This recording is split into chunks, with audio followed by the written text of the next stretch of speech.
लोकसभा चुनाव को लेकर पीएम मोदी के साथ साथ तमाम केंद्रीय मंत्री भी अपनी चुनावी तैयारियों में लगे हुए हैं। केंद्रीय गृह मंत्री अमित शाह चुनावी जनसभाओं के साथ साथ अलग अलग राज्यों में पब्लिक मीटिंग कर रहे हैं। वहीं अमित शाह आज ओडिशा और तेलंगाना में जनसभा को संबोधित करेंगे।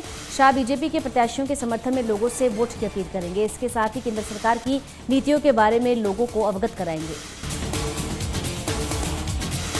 धर्मशाला में केंद्रीय मंत्री अनुराग ठाकुर ने कांग्रेस पर वार करते हुए कहा कि जिस पार्टी ने 60 वर्ष राज किया है और एक पार्टी ने इतना लंबा शासन करने के बाद राहुल गांधी के बयान देना दिखाता है कि राहुल गांधी को मानसिकता क्या हो गई है। इस दौरान उन्होंने कहा वह कहते हैं कि देश में परमाणु हथियार को नष्ट कर दिया जाए। कांग्रेस ना कभी सेना को सशक्त किया, ना सीमा को सुरक्षित किया।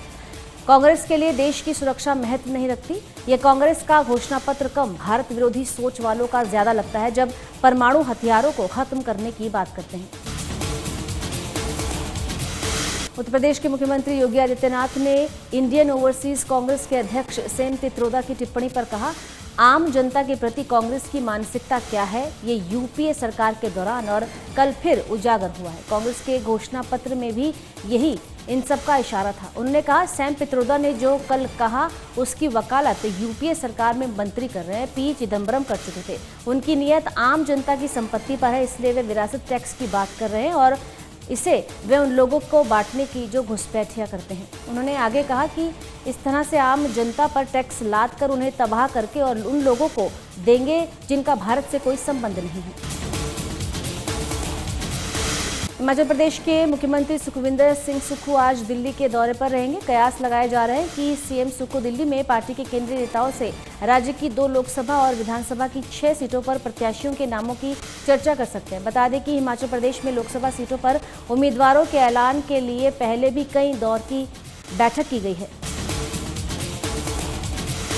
अरविंद केजरीवाल के खिलाफ ईडी की कार्रवाई और गिरफ्तारी के विरोध में दिल्ली में आम आदमी पार्टी के कार्यकर्ता और नेता लगातार प्रदर्शन कर रहे हैं। इसी कड़ी में आप नेता सौरभ भारद्वाज ने अरविंद केजरीवाल की गिरफ्तारी का विरोध करते हुए अपनी प्रतिक्रिया दी। वहीं नई दिल्ली लोकसभा सीट से आप उम्मीदवार सोमनाथ भारती ने आप कार्यकर्ताओं के साथ हौज खास मेट्रो स्टेशन के बाहर विरोध प्रदर्शन किया।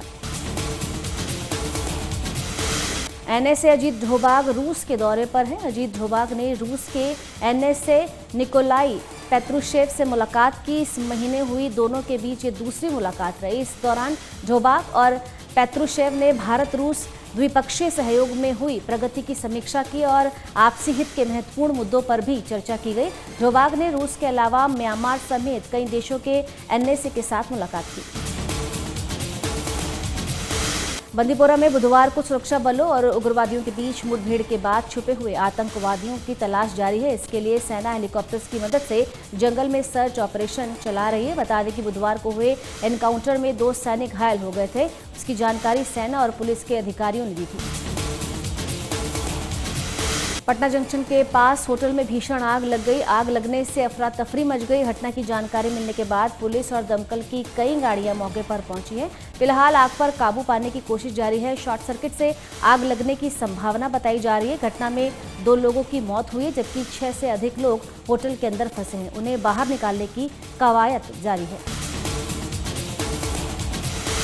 दिल्ली की तिहाड़ जेल में एक बार फिर कैदियों के बीच हिंसक झड़प हुई। यहाँ कैदियों के 2 गुटों ने एक दूसरे पर जेल में ही तैयार किए गए हथियारों से हमला किया। बताया जा रहा है कि ये सभी कैदी एक ही सेल में बंद थे। तिहाड़ के जेल नंबर 3 में कैदियों का शोर सुनने के बाद पहुंचे जेल कर्मचारियों ने कैदियों को एक दूसरे से अलग किया। इस घटना में 3 से 4 कैदी घायल हो गए। घायलों को इलाज के लिए अस्पताल में भर्ती कराया गया है। इस घटना को लेकर पुलिस ने मामला दर्ज कर लिया है।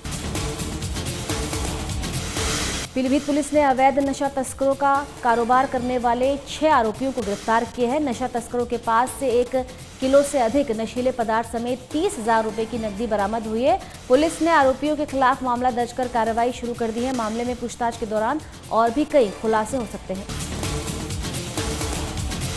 उत्तर प्रदेश के बलिया जिले में सफारी गाड़ी बेकाबू होकर सड़क किनारे पलटने से 4 लोगों की मौत हो गई जबकि एक गंभीर रूप से घायल हो गए जिन्हें इलाज के लिए अस्पताल में भर्ती करवाया गया है। इस संबंधी जानकारी देते हुए पुलिस अधिकारी ने कहा है कि मृतक के घर वालों को घटना की सूचना दे दी गई है और शवों को पोस्टमार्टम के लिए भेजा गया है। दिल्ली के इंडिया गेट पर आइसक्रीम बेचने वाले शख्स की चाकू मारकर हत्या कर दी गई, जिसकी पहचान प्रभाकर के रूप में हुई है। दिल्ली पुलिस के मुताबिक देर रात तक आइसक्रीम विक्रेता पर चाकुओं से हमले की सूचना मिली, जिसके बाद पुलिस ने पीड़ित को अस्पताल पहुंचाया, जहां उसने दम तोड़ दिया। पुलिस अधिकारी का कहना है कि प्रारंभिक जांच से पता चलता है कि मृतक का किसी से आइसक्रीम के पैसों को लेकर झगड़ा हुआ था, जिसके बाद वारदात को अंजाम दिया गया। पुलिस ने आरोपी को गिरफ्तार कर लिया है। वनमंडल बिलासपुर के अंतर्गत पड़ते वनों को आग से बचाने के लिए विभाग ने तैयारियां कर ली है। विभाग वनों को आग से बचाने के लिए पूरी तरह चौकस है और वनमंडल बिलासपुर में वनों को आग से बचाने के लिए व आग पर काबू पाने के लिए फील्ड स्टाफ की छुट्टियां रद्द कर दी गई हैं। वनमंडल बिलासपुर में 15 अप्रैल से 15 जून तक फायर सीजन रहेगा। इस मौके पर वन विभाग बिलासपुर के डीएफओ राजीव कुमार ने जानकारी देते हुए कहा कि जिला स्तर पर कंट्रोल रूम भी बनाया गया है। विभाग द्वारा कोशिश की जा रही है कि जिला की अति संवेदनशील बीटों पर ज़्यादा से ज़्यादा स्टाफ की तैनाती की जाए, ताकि समय रहते आगजनों की घटनाओं पर तुरंत काबू पाया जा सके।